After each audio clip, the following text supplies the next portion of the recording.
To that point, John, is it almost one of those instances where in the training room you're having to pull him back a little bit and tell him to stop and tell him to have rest days or maybe miss an afternoon or a next morning session? Is it one of those instances from Merab?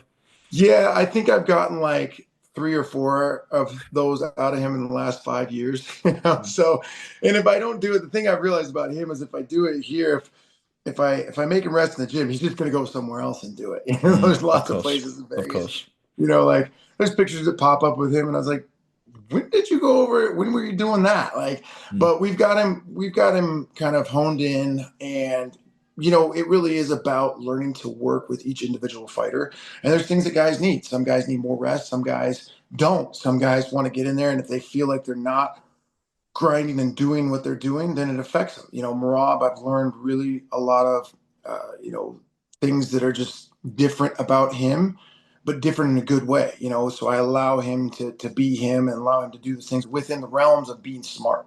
mm, We don't want to overtrain and get injured, which is almost damn near impossible for Marab. You can't overtrain that guy. I just don't know how. Like, I think I would die before even trying to get him to that overtraining part. It's mm. tough, Yeah. even on the pads, like this camp, he's literally gassing me out by the fifth round and we're going, it turns into a fight between me and him going. And I just like I had to quit the other day. I was like, all right, round four. I was like, you're shadow boxing. Let's go do something different. But yeah, it's just learning what your fighters need and making sure they're doing it in a smart fashion. And I think we've got that, we've got that method down with Marab. Obviously, if it's not broke, don't fix it. Um, he's fired on all cylinders, and I kind of allow him to be him. But yeah, there's times where I'm like, hey, chill out. Yeah. But like I said, he'll sneak off in the corner and still go do his thing. So it is what it is. I want to bring you back to quite a famous quote by Teddy Atlas, which is a fighter gains 20% by becoming world champion. Do you subscribe to that theory or that theory when you look at Merab and what he's been doing in this training camp? Yeah, I mean, I think there's truth to that, but with the title comes a lot.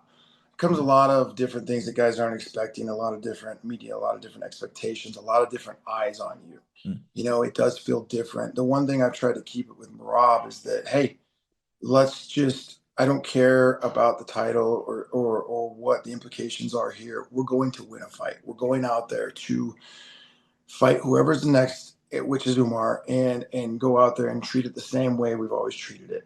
And I think that mentality, will shine through better for Marab than getting caught up in the pressures of titles, because it does happen. I've seen it mm, even a little bit with him. Like, all eyes are on you. The expectations are more, and then this thing that you've always wanted to achieve in your whole life, you suddenly achieve it, and then sometimes that can get to guys. mm, That pressure immediately can fall on your chest and start to feel real heavy, and you start to look and act at things differently, or you start to think about, oh my God, what if I lose my title, if I this, and you've got to set all that stuff to the side. You really do. Like, it's special to be a champion, but our goal at the end of the day is to go out and win the fight no matter what. mm, And that we can't have those distractions in our way. And so I think if you spend too much time thinking about, oh, I'm the champ now, I've got to beat. No, no, no. We're a fighter, and we're going to fight the guy that's across the cage the same way that we fought the other 20 guys. And Marab seems to be focused in on that, and he's a humble guy,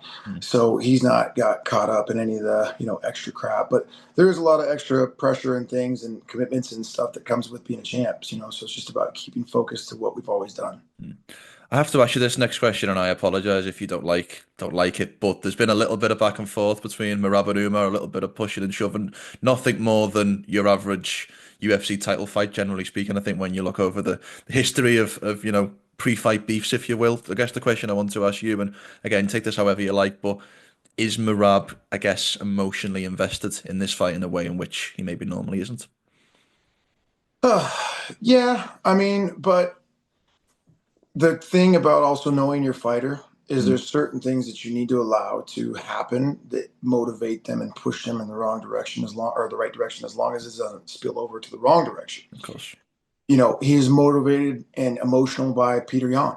Mm, He was motivated and emotional with Henry Cejudo at one point. yes. He's motivated and emotional with O'Malley. So it's no different. That is part of the process that we get into.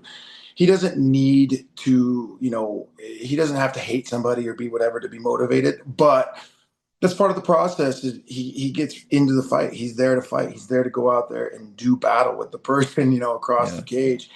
This one, there's been a little more, I think, emotionalism to it as far as, that he does feel a little bit disrespected that he is the champion and that, this guy, there's a lot of debate whether Umar deserves the title shot. Umar deserves, jumping up and taking it from, beating Corey Sandhagen is no easy task, and that was a good win for him. But there was that little bit of a rub that, hey, I'm the champ. You don't deserve to fight me. He didn't have the same path, and that's just with everybody. Like no Of one's course. had the path that Merab had to take. Yes. Merab had to beat the best guy every fight to get where he's at. So um, that's part of Marab's thing. He's an emotional guy, but not overly emotional to where, trust me, like we're honed in. He's not like freaking out in the gym or we're, Mm. everything's going the way it normally goes.